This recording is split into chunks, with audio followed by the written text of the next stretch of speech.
नमस्कार, मैं हूं किरण यादव और आज की इस वीडियो में बात करेंगे देश और दुनिया से जुड़ी तमाम बड़ी खबरों के बारे में। नेपाल की राजधानी काठमांडू में एक विमान क्रैश हुआ और प्लेन में सवार 19 लोगों में से 18 लोगों की जान चली गई है। तो इस मामले में घायल पायलट कैप्टन एम शाक्य गंभीर रूप से घायल हुआ है। प्लेन काठमांडू से पोखरा की ओर जा रहा था। प्लेन ने सुबह करीब 11 बजे त्रिभुवन एयरपोर्ट से उड़ान भरी और उसके कुछ ही देर के अंदर ये प्लेन क्रैश हो गया। NONAME प्लेन शौर्य एयरलाइंस का था और हादसे में मारे गए लोगों में से 17 शौर्य एयरलाइंस के ही स्टाफ थे, जबकि बाकी के 2 क्रू मेंबर्स थे। बताया जा रहा है कि हादसे के तुरंत बाद पुलिस और फायर फाइटर्स की टीम घटना स्थल पर रेस्क्यू ऑपरेशन के लिए पहुंची और एक सुरक्षा अधिकारी ने बताया कि क्रैश के बाद विमान में आग लग गई थी। इसे तुरंत बुझा दिया गया। संसद में 24 जुलाई को बजट सत्र का तीसरा दिन रहा और बुधवार को सुबह सदन शुरू होने से पहले विपक्ष के नेताओं ने संसद के बाहर केंद्र सरकार के बजट के विरोध में प्रदर्शन किया। इंडिया ब्लॉक के नेताओं ने कहा कि इस बजट से 90% देश गायब है और सिर्फ बिहार और आंध्र प्रदेश को खुश किया गया है, क्योंकि यहाँ के मुख्यमंत्रियों के भरोसे केंद्र की सरकार चल रही है। ये मोदी सरकार बचाओ बजट है।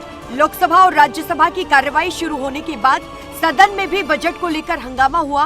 प्रश्नकाल में राज्यसभा में चर्चा के दौरान विपक्ष के नेताओं ने वॉकआउट किया। वो वित्त मंत्री निर्मला सीतारमण के खिलाफ शेम शेम का नारा लगाते हुए सदन से बाहर चले गए। बिहार विधानसभा से एंटी पेपर लीक विधेयक पास हो गया है।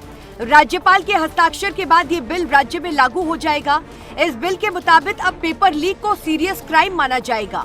विधानसभा से कानून पास होने के बाद पेपर लीक मामले के आरोपियों पर नॉन बेलेबल धाराएं लगाई जाएंगी। नए कानून में 3 से 10 साल की सजा है और 10 लाख से 1 करोड़ रुपए तक का जुर्माना लगाने का प्रावधान है।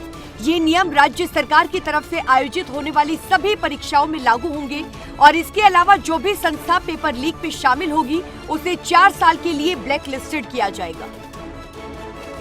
बिहार विधानसभा में मानसून सत्र के तीसरे दिन जमकर हंगामा हुआ। सदन में एंटी पेपर लीक विधेयक पर चर्चा हुई और विपक्ष ने वॉकआउट कर दिया। इसके अलावा विपक्ष की ये भी मांग है कि 75% आरक्षण को 9वीं अनुसूचित में शामिल किया जाए। वहीं विपक्ष के विरोध पर मंत्री विजय चौधरी ने कहा कि हम लोग केंद्र को अनुशंसा कर चुके हैं, मामला कोर्ट में है। सदन में बीते कल भी नेता प्रतिपक्ष तेजस्वी यादव और आरजेडी के नेता तेज प्रताप यादव नहीं आए। इसी दौरान किसी के मोबाइल बजने पर स्पीकर नंद किशोर यादव गुस्सा हो गए। उन्होंने कहा कि किसका मोबाइल बज रहा है, साइलेंट कीजिए। हरियाणा और पंजाब के बीच अंबाला के पास स्थित शंभू बॉर्डर अभी नहीं खुलेगा। किसान आंदोलन की वजह से हरियाणा सरकार ने इसे 5 महीने से बैरिकेडिंग कर बंद कर रखा है। हरियाणा सरकार ने हाईकोर्ट के आदेश को सुप्रीम कोर्ट में चुनौती दी थी। हाईकोर्ट ने 10 जुलाई को 1 हफ्ते में शंभू बॉर्डर को खोलने का आदेश दिया था। यहाँ किसान 13 फरवरी से डेरा डाले हुए हैं। सुप्रीम कोर्ट ने कहा कि वो एक स्वतंत्र कमेटी गठित करने का प्रस्ताव करता है। इसमें प्रतिष्ठित व्यक्ति शामिल होंगे। ये किसानों और सरकारों से संपर्क कर उनकी मांगों का ऐसा व्यावहारिक समाधान खोज सकेगी जो सभी को स्वीकार होगा। जम्मू कश्मीर के कुपवाड़ा के कोबूत इलाके में बुधवार सुबह सेना और आतंकियों के बीच गोलीबारी में एक और जवान शहीद हो गया। Non commissioned officer Dilawar Singh बुधवार सुबह गोलीबारी में घायल हुए थे, जिसके बाद उन्हें अस्पताल ले जाया गया, जहां उन्होंने दम तोड़ दिया और एनकाउंटर में सेना ने एक आतंकी को मार गिराया। इससे पहले मंगलवार को पुंछ में एनकाउंटर हुआ था, जिसमें लोन्स नायक सुभाष कुमार शहीद हुए थे और सेना ने बताया कि उन्हें कोवूत में मंगलवार को 2 से 3 आतंकियों के मूवमेंट की सूचना मिली थी। इसके बाद सर्च ऑपरेशन चलाया गया था। इसी दौरान आतंकियों ने सेना पर फायरिंग की, जिसके बाद एनकाउंटर शुरू हुआ।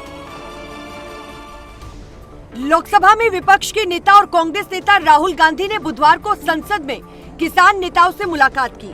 किसान नेताओं का 12 सदस्यीय प्रतिनिधि मंडल संसद में राहुल के ऑफिस पहुंचा और लोकसभा प्रतिपक्ष नेता से मुलाकात की। मुलाकात से कुछ देर पहले राहुल ने किसानों को संसद के अंदर नहीं आने देने का आरोप लगाया था। राहुल ने कहा था कि हमने उन्हें यानी कि किसान नेताओं का यहाँ मिलने के लिए आमंत्रित किया था, लेकिन वो उन्हें संसद में नहीं आने दे रहे हैं क्योंकि वो किसान हैं। शायद यही कारण है कि वो उन्हें अंदर नहीं आने दे रहे हैं। इसके बाद किसानों को अंदर जाने की इजाजत मिल गई। आरजेडी सुप्रीमो लालू प्रसाद यादव की तबीयत फिर बिगड़ी है। दिल्ली एम्स में उनका इलाज चल रहा है। सोमवार को यूरिन करने में परेशानी के बाद उन्हें एम्स लाया गया। उनके करीबियों ने बताया है कि उन्हें रेगुलर मेडिकल चेकअप के लिए लाया गया है। इस चेकअप में 2 दिन का समय लगता है। उनकी स्थिति अभी ठीक बताई जा रही है। 2 साल पहले सिंगापुर में लालू यादव का किडनी ट्रांसप्लांट हुआ था। उनकी बेटी रोहिणी आचार्य ने उनको अपनी एक किडनी डोनेट की थी। दोनों की सर्जरी की गई थी और किडनी ट्रांसप्लांट के बाद लालू की सेहत में काफी सुधार दिखा। हिमाचल प्रदेश में लंबे समय से रिजल्ट की मांग कर रहे JOAIT पोस्ट कोड 1817 के अभ्यर्थियों का इंतजार जल्द ही खत्म होने वाला है। शिमला में मुख्यमंत्री सुखविंदर सिंह सुक्खू ने कहा कि सरकार ने उनके रिजल्ट घोषित करने का फैसला लिया है। इनके डॉक्यूमेंटेशन पूरे हो चुके हैं। राज्य चयन आयोग को इनके रिजल्ट जल्द घोषित करने के निर्देश दिए जाएंगे। मुख्यमंत्री ने कहा है कि वो हड़ताल पर बैठे या नहीं, उनके रिजल्ट घोषित होना तय है। विवादों में घिरी ट्रेनी IAS ऑफिसर पूजा खेड़कर की वाशिम में चल रही ट्रेनिंग को केंद्र सरकार ने रद्द कर दिया था। पूजा को 23 जुलाई तक मसूरी स्थित Lal Bahadur Shastri national administration academy की तरफ से रिपोर्ट करने के लिए कहा गया था, लेकिन वो बुधवार यानी कि 24 जुलाई तक भी वहां नहीं पहुंची।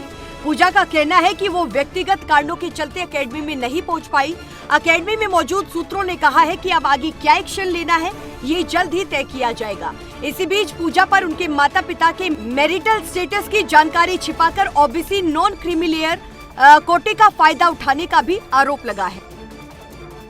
गुजरात में पिछले 2 दिनों से लगातार बारिश हो रही है। द्वारका के खंबालिया में एक 3 मंजिला इमारत गिरने से एक बुजुर्ग महिला और 2 बच्चियों की मौत हो गई। सूरत में 24 घंटे में 228 मिलीमीटर बारिश रिकॉर्ड की गई है। यहाँ सड़कों पर नदियों जैसा पानी बह रहा है और इसके अलावा छत्तीसगढ़ के बस्तर संभाग में भारी बारिश की वजह से दंतेवाड़ा जिले के किरंदुल में स्थित NMDC का चेक डैम टूट गया है। इससे डैम का पानी किरंदुल शहर में घुस गया है। इस दौरान करीब 100 से ज्यादा मकान दुकान ढह गए हैं। पानी का फ्लो इतना तेज रहा है कि सड़क पर खड़े छोटे बड़े वाहन बहने लगे हैं। मुख्य सड़क से लेकर बस्तियों की सड़कें और गलियां तक उखड़ गई है। बजट में सोना चांदी की कस्टम ड्यूटी घटने के बाद से सोना 4000 रुपए और चांदी 3600 रुपए सस्ती हो चुकी है। सरकार ने बजट में सोना चांदी पर कस्टम ड्यूटी को 15% से घटाकर 6% कर दिया है। इससे भाव में ये गिरावट आई है। बजट के अगले दिन यानी कि 24 जुलाई को सोना 408 रुपए गिरकर 69,194 रुपए पर आ गया और इसमें 3600 रुपए की गिरावट आई थी। वहीं चांदी 22 रुपए गिरकर 24 जुलाई को 84,897 रुपए प्रति किलो पर गई। और फिलहाल के लिए इस वीडियो में बस इतना ही। अगर आपको वीडियो पसंद आई हो तो वीडियो को लाइक करें, कमेंट करें, शेयर करें और साथ ही चैनल को सब्सक्राइब करना बिल्कुल ना भूलें। धन्यवाद।